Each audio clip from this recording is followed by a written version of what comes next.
mendapatkan 100.000 NT ya guys ya.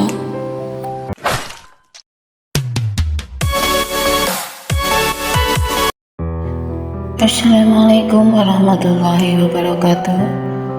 Ketemu lagi kalau aku TKW Formosa. Semoga di malam hari yang gelap tentunya ya guys ya, kita masih tetap sama, kita masih berkumpul bersama keluarga, khususnya yang berada di Indonesia. Kalau kita sih masih tetap sama ya guys ya, masih tetap bekerja dan beraktivitas malam hari ya guys ya. Dan yang lebih pentingnya kita masih tetap berbahagia dan dalam keadaan yang sehat ya guys ya. Amin amin amin ya robbal alamin. Setelah waktu cuti aku habis 1 bulan, aku harus terbang lagi ke Taiwan. Sesampainya di rumah majikan ya guys ya, aku bertemu dengan mbak yang merawat nenek aku ya guys ya. Beliau meminta maaf karena nenek aku terjatuh di kamar mandi dan tidak ingat apa-apa dan tidak bisa melakukan aktivitas apa-apa ya guys ya. Dan memang itu benar nyatanya ya guys ya. Aku masuk kamar nenek karena saat itu nenek sedang tidur. Aku panggil-panggil, beliau hanya menatap aku dan tidak mengenali aku lagi ya guys ya. Jadi rasanya ya segitu ya guys ya.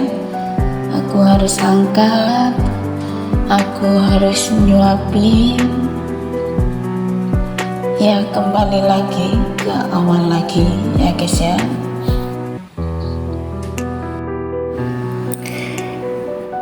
Setelah aku rawat yang kedua atau perjalanan 1 tahun 6 bulan, nenek yang aku rawat ini meninggal dunia ya guys ya. Masya Allah, orang baik ya guys ya. Entah benar atau tidak, aku juga tidak mengerti dan tidak memahami ya guys ya.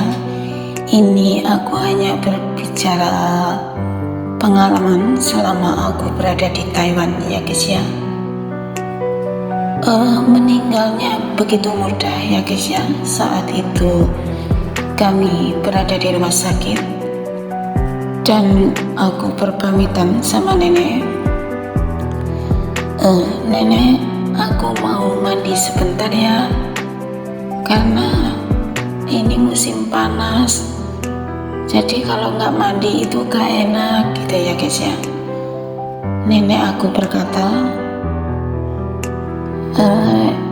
kamu nggak boleh mandi, kamu duduk di sini aja nemenin aku, nungguin aku ya. Kalau kamu nanti mandi, kamu nggak akan pernah bisa lihat aku pulang loh, kayak gitu ya guys ya. Dan benar adanya ya guys ya, karena saat itu aku merasa gerah badan aku ya guys ya. Aku masuk kamar mandi dan belum sampai lepas baju, nenek aku meninggal dunia ya guys ya. Masya Allah, begitu mudah ya guys ya. Belum beberapa menit sudah dinyatakan meninggal dunia.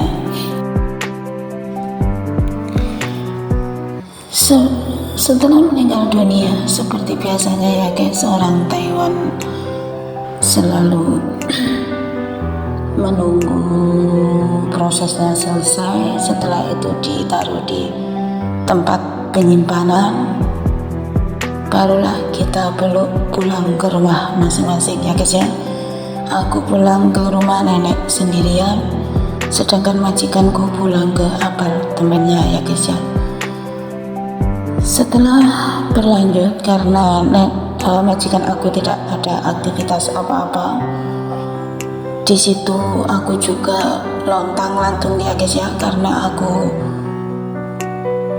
mau pindah. Juga majikan selalu berkata, jangan pindah dulu karena kamu posisi sakit, kamu istirahat dulu di sini. Namun tetap kami gaji seperti biasanya kayak gitu ya guys ya.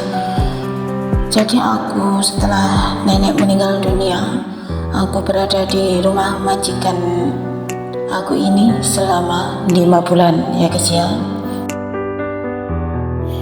Jadi di situ aku hanya jadi penunggu rumah ya guys ya, sambil menunggu pembakaran nenek tiba ya guys ya. Karena di situ majikan berkata, karena kamu sudah aku anggap adik dan nenek menganggap kamu anak, kamu harus ikut semua aktivitas pemakaman nenek hingga selesai ya guys ya. Jadi di situ aku juga ngikut aja ya guys ya sampai selesai, sampai waktunya 5 bulan tiba ya guys ya.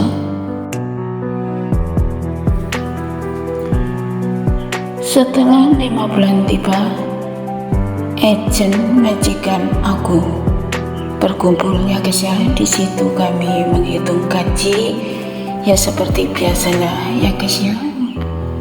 Dan di momen ini tak akan pernah aku lupakan ya guys ya.